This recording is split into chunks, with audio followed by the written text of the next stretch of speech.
technology is far more aligned with the business than what people think. Mhm. In cases, you can't do the things you want to do without technology. Right. They make assumptions that, oh, it's just there and it's just supposed to work and you just keep the lights on. Yeah. But it's more than that. You have an opportunity really to be able to help drive the bottom line of the company, to drive revenue and revenue creation and production. Welcome to the Leadership Sovereignty Podcast, where we focus on leadership principles to help you grow and excel in your career. In this week's episode of Speak the Truth to Power, Part 2, Phillip focuses on the importance of sponsorship in your career, how technology drives business revenue, and why the IT department is more than just keep the lights on. Enjoy the show.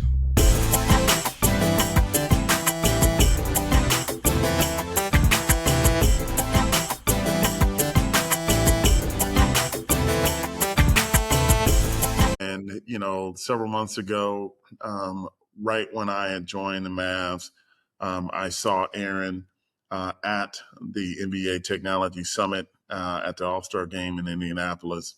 And all I could do was just thank him. I had no idea that all those years ago, he was putting me on the path to one day sit in his chair. So Sure. it's been a great ride. No, that's fantastic. So, just to speak a little bit on that, right? How important, just to share it, how important was that sponsorship?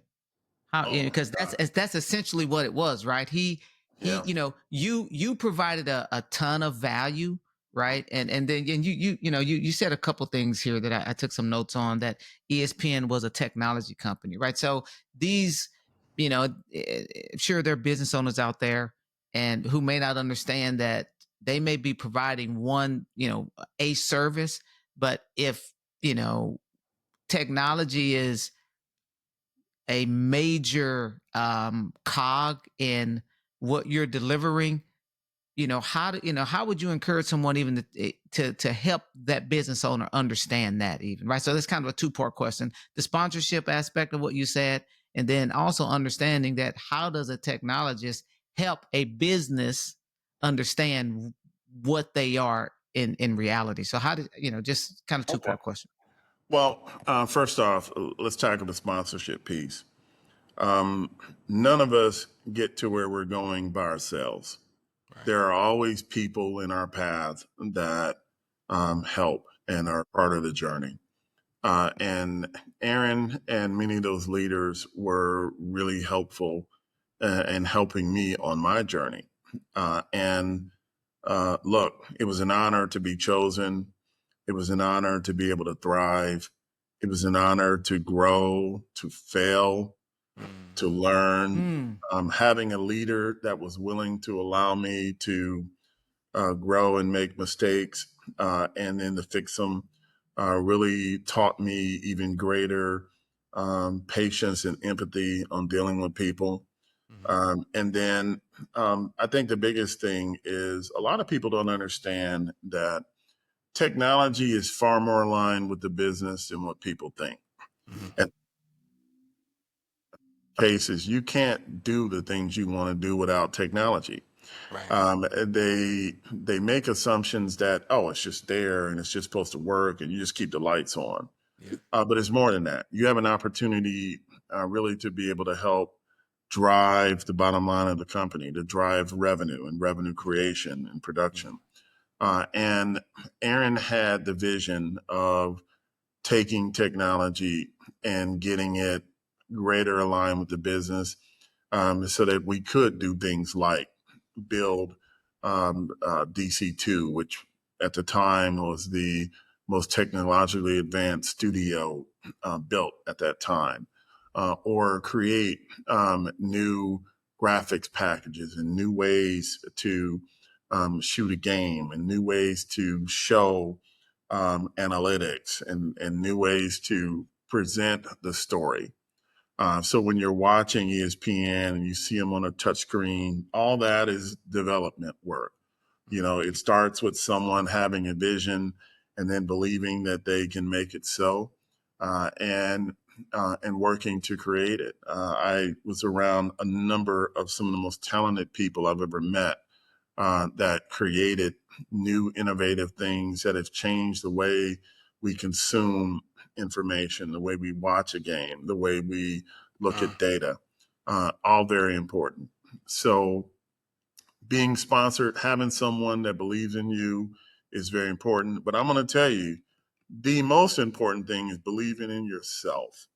Because if you don't believe in yourself, and if you're not willing to take risk, and you're not willing to speak truth to people and to speak truth to power, and if you're not willing to put yourself on the line to grow, if you're not willing to assess your skills and go, you know what, I need to get better. So I'm going to go take this course. I'm going to go learn a new skill. A few years ago, I was up for a position with Google, and I had gotten all the way to the final interview. And you're interviewing all day long, and they give you a problem that you have to solve. And I saw the problem, I was doing well. And it was with their cloud group, and I was going to be a technical account manager. And the guy asked me a question about when you're doing a lift and shift, you know, how do you deal with the data and what are you concerned about? For whatever reason, I just drew a blank. I had been interviewing for 9 hours. I was tired. I didn't prep myself enough to take enough peppermint and to keep hydrating so I could keep thinking. And I could not answer the question for, you know, and as soon as the call ended, I was able to go, well, of course, the data is going to grow and you've got to think about what you're dealing with. And I remember not getting that job, and I was so frustrated. And I said to myself, you know what? You need to go take a class in cloud computing, and you need to learn the 3 predominant cloud platforms because you're going to be leading people someday, you know, in this endeavor. And I ended up signing up for a class that the University of Texas had. And man, that changed the trajectory of my career because since then I've been able to take on more jobs and more opportunities of being able to help businesses and companies replatform, you know, because back in the day, you know, we used to live in the client server environment, you know, and you guys know, you know, the drama you had to deal with, you know, building out your different servers and platforms. And now with the cloud, you know, you really are dealing with a dynamic environment where you can expand and contract and expand horizontally and vertically based on what you need and what the needs of the business are. And learning that has really helped catapult me. And that actually helped me to get the position with the Dodgers because with their organization, they had a very young upstart company that was going to be focused on youth sports, and they needed someone to be their head of technology.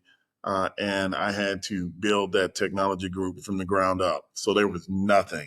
And so you become your own help desk. You become your own, you know, shop of building out laptops. You become the cloud provider. You know? Welcome to Leadership Sovereignty, the podcast. You normally see Ralph and me separated in podcast sphere, but today we're in the same spot because connection is important. And that's exactly why we created the Leadership Sovereignty website, so we can all connect together on one platform. Here you can review past episodes, both audio and video by guest.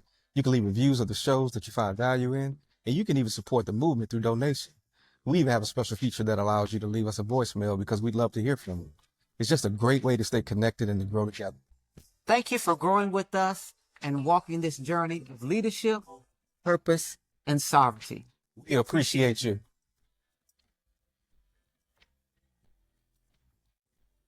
No, and so you have to learn all these things. And since then, you know, I've always been one of these people that I thirst for knowledge. So after doing that, I felt that, you know what, you need to become a better chief technology officer. You need to learn how to take problems and turn them into solutions for the business. So I ended up signing up at the um, University of Pennsylvania and went to the Wharton School and went through their Chief Technology Officer program and ended up getting an executive MBA and their Chief Technology program. And it really opened my mind and my eyes to the things you have to deal with as a company and dealing with not only your internal stakeholders, but your external stakeholders and creating those opportunities where you drive more revenue. Most people look at IT as being a cost center. And unfortunately, we as technologists have not done a good job in helping people to understand that we're involved in every aspect of your business. We're more than just keeping the lights on. So once we learn to align with the business and learn to apply technology to help us create those revenue opportunities, we become a lot more valuable. We get a seat at the table and we can help really determine the trajectory, of the companies that we work for. So I encourage any and everyone out there that is in technology, do not shy away from the business. Yes. Really get to know your business leaders, become a servant leader and be there to serve. Humble yourself and be willing to go whatever it takes to help you succeed. I'm going to do. I have this skill. I'm going to apply this skill to help you be better. And that's really what I'm trying to do here at the Dallas Mavericks is be better aligned with our fans, better aligned with our customers, better aligned with our players and our coaches, and to be able to create those opportunities that help us all win. The day I became the CTO, I became a Dallas Maverick. So I bleed blue now, and I love the Nice. Mavericks. Awesome. And I can trace myself all the way to sitting on the bench. That's I'm that connected with the Dallas Mavericks. So I hope I answered your question. Yeah, Sure. I got so much I just want to dig out of that, man. So you definitely speak in my language, right? Oh, And I'm fortunate to have a role as a CIO in financial services, and a lot of the things that you said resonate with me specifically because these are the things that I was told were the reasons why I was selected to do what I do. Right, your understanding of the business, number one. So in this particular scenario with the three of us, we all IT guys, right? yeah. That's not always the case when we do shows. So you know what we're talking about, where as a technologist, you can get so entrenched in your own technology that Yeah. you are oblivious to how the business makes money, right? And when you take the time to shift your focus to, I need to understand how this company makes money. And I love the way you articulate that, right? I understand how the business makes money. And now I can take what it is that I know and apply it to that and help them with their cause, right? Yeah. For all of our friends and family out there who are in technology who want to get from that manager, director, senior manager to VP and to a CTO or CIO, that is what it takes. Yeah. That is the big shift. I mean, like, when did that shift occur for you where you focus not so much on being obsessed with just the technology itself because you love technology, but oh, there's a business purpose here that I need to understand so I can tie the two together. Can you talk on that just a little bit more? Well, I'm really fortunate because I've had a number of people in my career that have helped me. And I even used to work for IBM many, many, many, many, many years ago.